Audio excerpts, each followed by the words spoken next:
Oi pessoal, vamos à parte 3 dessa sequência de vídeos sobre DCGs e hoje eu vou apresentar aqui duas gramáticas, né, formais e como elas são escritas em DSG. A primeira é uma gramática regular aqui que gera uma sequência de As, tá?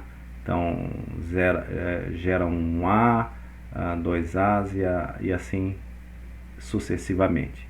A outra aqui vai gerar o mesmo número de As na parte da esquerda e o mesmo número de Bs na parte da direita aqui, ó. Então isso aqui é uma palavra como quase fosse um palíndromo, né? O mesmo número de As e o mesmo número de Bs, né? Essas linguagens elas são conhecidas, essa primeira aqui, ó, uma linguagem chamada regular. E aqui ficou faltando o elemento vazio dessa linguagem. E esta daqui é uma livre de contexto aqui, eu estou chamando essa L2 aqui, né, bem conhecida. Então está faltando aqui a palavra vazia, né? Então quem está acostumado. Então esses serão os dois exemplos, eles dão continuidade da parte 2, onde foi apresentado, né, o que este meta interpretador aqui de DSGs está transformando em regras em Prolog. Então vamos escrever estas duas gramáticas em DSG, tá certo? Então vamos logo aqui mostrar o código delas, ó. Então aqui, essa aqui gera o número de As, tá?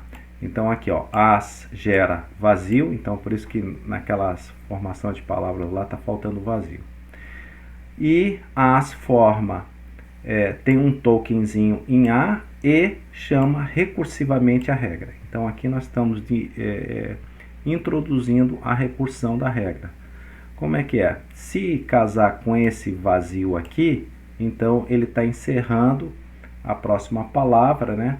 Então é uma derivação sempre à esquerda, né? A esquerda, na verdade, vai terminando ele à direita, né? É uma árvore que vai gerando As à esquerda e termina sempre numa última raiz aqui à direita. Então, ó, direto, ó, como foi escrito lá aqui como foi escrito aqui na gramática, ó, como foi escrito aqui na gramática, se escreveu ali automaticamente, diretamente, vamos botar aqui lado a lado e daí já, ó, se escreveu aqui automaticamente aqui a gramática. Agora vamos à outra que gera número de As e número de B simultaneamente. Esses exemplos daqui a pouquinho eu já vou comentar eles, ó.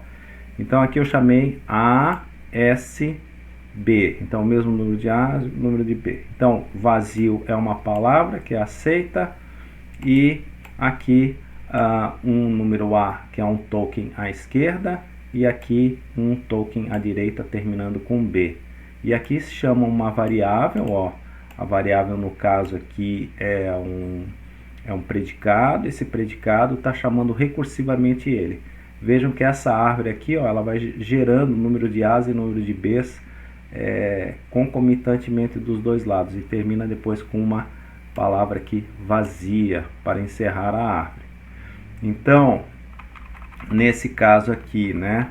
Nesse caso aqui, nós vamos ter, nós vamos aqui já escrever eles, ó. Então eu já vou carregar, este é o código número 00. Então digamos, numa ordem natural seria esse o primeiro, né? Então vamos lá, vamos chamar o nosso interpretador, carrega o código 00, pi, ponto, pronto, tá lá, já deu uma verdade. Então a gente pode utilizar alguns exemplos aqui, ó, que eu já peguei aqui prontinho, ó. Por exemplo, eu quero saber o que está gerando aqui as palavras possíveis com essa geração aqui de As, ó. Então eu vou mostrar, ó, a palavra vazia é uma que ele teria que reconhecer com Azinho, 2 As, 3 As e assim sucessivamente, tá ok? O inverso aqui também é verdadeiro, né? você pode perguntar se a vírgula A é uma palavra dessa, como é que se diz? Produzida ou gerada desta gramática aqui, ó. Então, nesse caso aqui deu true, a árvore de prova ela foi montada corretamente. Se eu boto aqui uma palavra, um token desconhecido, por exemplo, B, A vírgula B, né? Então já tem que dar um elemento falso aqui, como é o caso aqui, de acordo esperado. Já, né, deixa eu ver aqui se tem algum outro exemplo aqui. Algum outro exemplo que nós teremos que chamar aqui a atenção. Então, lá nas transparências está faltando a palavra vazia aqui, ó. E sempre a ideia da prova, né, é terminar aqui no vazio, que é como uma árvore dessa daqui, ela é montada e a última derivação seria vazio. Aqui nós estamos colocando os as em apóstrofo, que é a ideia do conceito aqui de string. A entrada é a ideia sempre de uma string, que é uma lista. Então essa lista de string, no caso é uma lista de átomos, que dá uma string, tá certo? Então, cuidado só, eu deixei aqui embaixo alguns testes depois para vocês fazerem, né? Enfim, ó, eu quero perguntar se essa palavra aqui, ela digamos assim, ela tem uma derivação que ela pudesse ser reconhecida nela mesma, ó. Então eu posso perguntar assim, tem alguma palavra que começa com ela e termina com ela? Né? Então a resposta vai ser true. Se eu pedir mais uma resposta, vai dar um falso, porque não tem uma palavra que comece com ela e termine com ela mesmo. Então vejam a quantidade de elementos que você consegue aprender através de um simples exemplo como esse dessa linguagem aqui. Tá? Que mais nós poderíamos testar aqui, né? De palavras. Então agora vamos o assunto que foi da última, da parte 2, do vídeo de 2, é ver como essa metalinguagem foi interpretada, ó. Então aqui foi interpretada da seguinte maneira, ó. Aqui tem uma notação chamada infixa do prefixo do AS, ó. AS aqui é um predicado e ele tem essa parte aqui da esquerda, que é o primeiro argumento, e o segundo argumento, que foi o assunto do vídeo 2, de como essa montagem da DCG, como essa montagem aqui, ó, do vazio e dessa regra aqui, é traduzida por Prolog. Nesse caso aqui eu fiz uma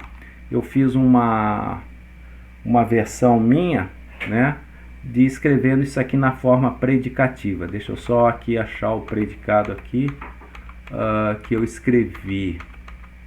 Ele se chama este aqui, pedias, ó. Então nesse formato aqui predicativo, né? Nesse formato aqui predicativo, ó, pedias, foi o que eu escrevi, tá?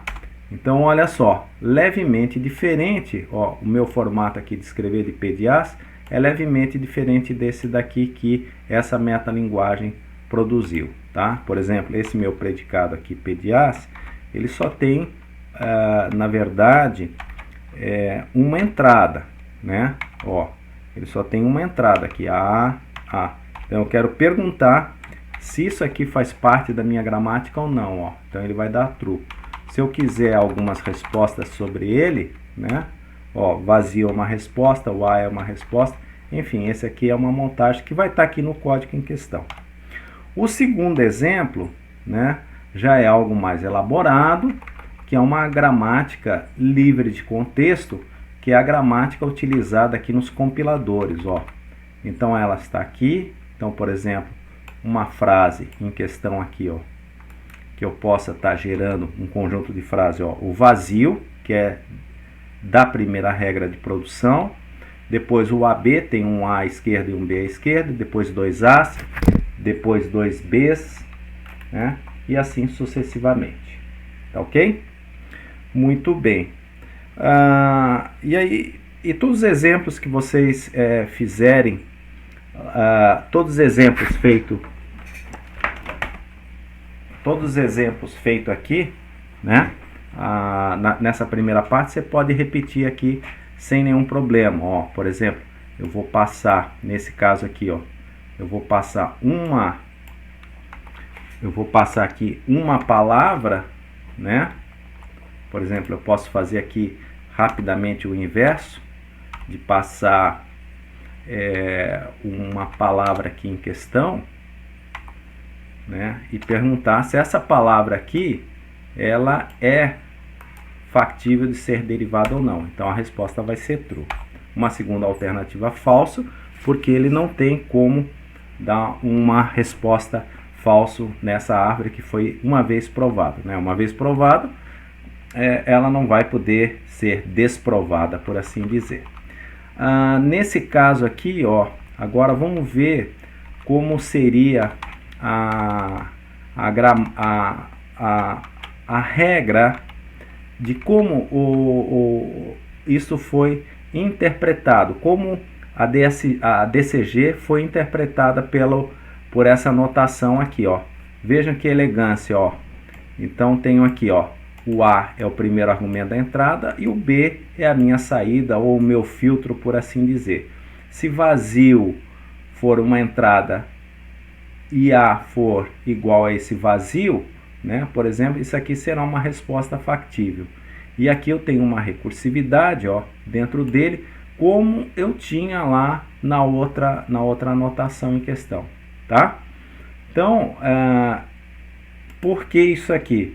Porque a parte 2 veio antes? Porque foi entendido a questão deste encadeamento de regra, e agora eu tenho uma regra que ela é recursiva, tanto nesse exemplo aqui,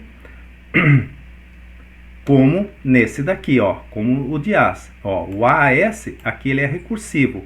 Ele tem um primeiro argumento aqui que é uma lista e um segundo argumento também é uma lista. Tudo sempre são listas aqui. E nesse caso são listas de átomos, né? E átomos, um conjunto de átomos forma uma string em questão. Tá bom? Então, aqui eu fiz também um predicado aqui de reconhecer o mesmo número de A's e o número de B's, tá? Depois, se alguém quiser estudar, já mais, digamos assim, não vale a pena apenas por parte de se estudar, mas não é necessário se utilizar ele. Tá ok? Então esse vídeo eu acho que eu consegui terminá-lo num tempo bem curto. O número 2 eu vou tentar encurtar. Apenas aqui no slide aqui ficou faltando a palavra vazia, que ela foi derivada, e nós mostramos então assim, ó, uma DCG recursiva, que é a parte que fica interessante o negócio, né? E elas são definidas aqui porque a ideia é que elas sempre tem que ter uma condição de parada, e essa condição de parada aqui não permite que elas vão ficar em loop infinito. Tá ok? Então hoje nós ficamos por aqui. Talvez eu refaça a aula 2, porque mostra a parte do encadeamento sempre com uma lista vazia aqui no final, e esse encadeamento dessa lista vazia é o que dá a questão do término em questão, do término da regra de produção. Tá bom? Um abraço e vejo vocês na parte 4, já caminhando para o nosso exemplo final, e depois falta mais o 5, tá ok?